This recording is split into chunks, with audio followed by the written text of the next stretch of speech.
Man, did you know that North Carolina had LGBT predators running around? They have leprechauns running around too?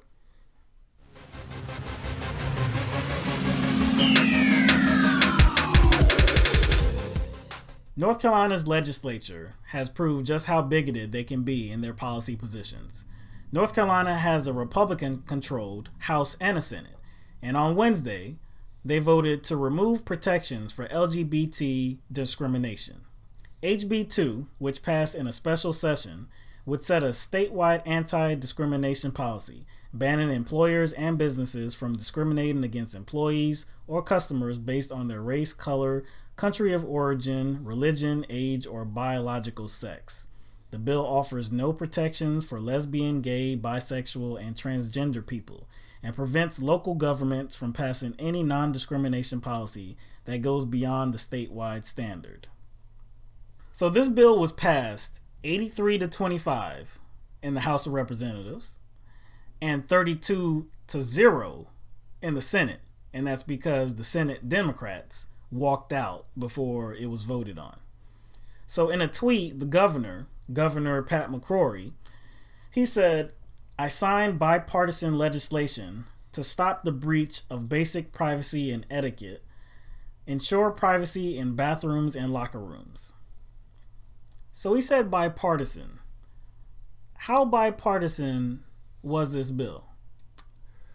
Before we get into that, I think we should understand the party affiliation breakdown. Yeah. First. Yeah. But there are 74 Republicans and 45 Democrats in the House of Representatives. In the House of Representatives. Right. Now, you know how many of those Republicans voted yes on this bill? How many?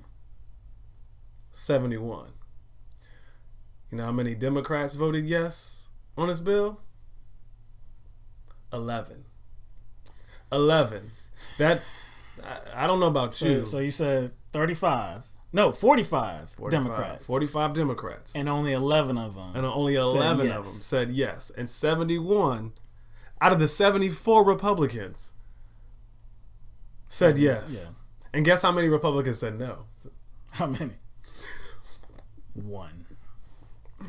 So that's bipartisan legislation. Yeah, that sounds bipartisan to me. But why would McCrory put that out there as if it was bipartisan? Why couldn't he stand by what it actually was? Yeah. If you know what I'm saying, if you truly think this is the right thing to do, and if it was bipartisan, you're just forgetting the Senate. Because not one Democrat in the Senate voted for this bill. They walked out. They didn't even, because they didn't have the numbers to stop the bill from being passed. Yeah. So they walked out. They weren't even going to vote on it. That doesn't sound like bipartisan legislation. Especially when the amount of Democrats that voted no doubles, or even actually more than doubles the amount of Democrats that said yes, or that voted yes. In another tweet, Pat McCrory, he said, "Ordinance defied common sense, allowing men to use women's bathroom locker room, for instance. That's why I signed bipartisan bill to stop it." Now, see, he's talking about a whole lot of nonsense right here. So he's talking about basic privacy protections, men using women's bathrooms and things like that. Is this a problem? Is this a problem that I don't know about? McCrory and other Republicans argue the policy would allow male predators to enter women's bathrooms free of consequence, an argument that has shut down similar bathroom bills across the country. So that's this governor's whole argument. He thinks that not having the bill in place allows men to go into women's bathrooms, and I don't know what he thinks they're gonna do. I mean, what before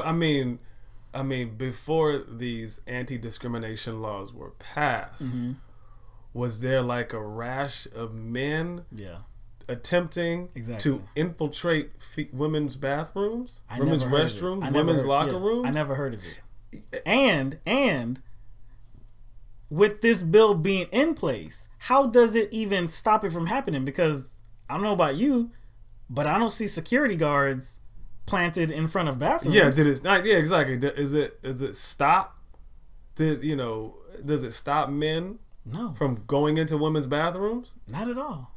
Because so there's a lot of different bathroom situations and where the bathroom is placed. You take like a Walmart where there are a lot of eyes that could be focused on the bathroom. I mean they'll see a man going in there.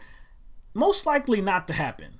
A predator is most likely not to go into a women's bathroom in a Walmart.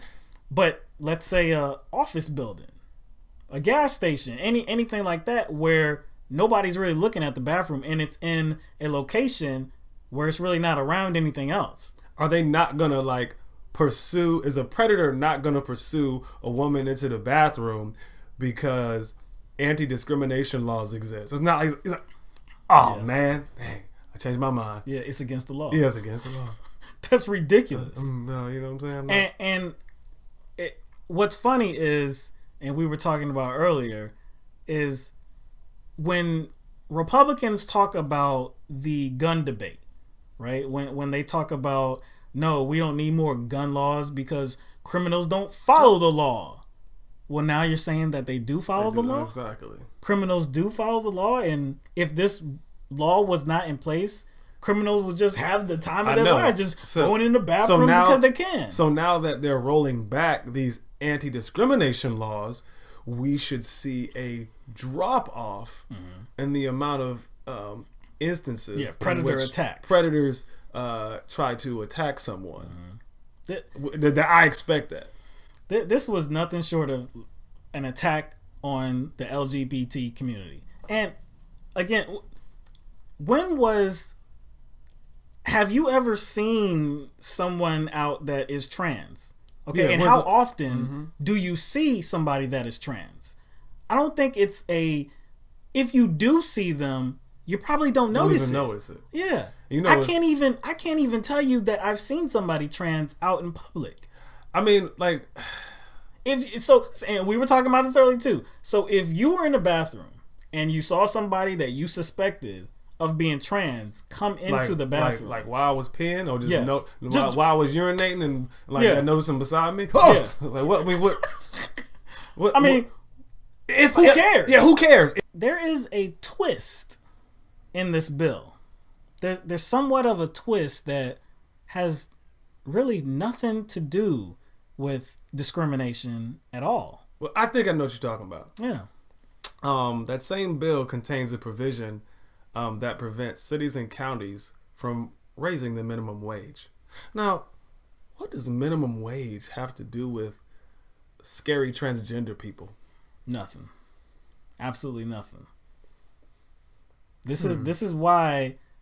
Now they may frame it as the larger issue is that they needed to protect people's privacies and women in particular from having these men come into their bathrooms and locker rooms. These big bad transgender men, right. Women.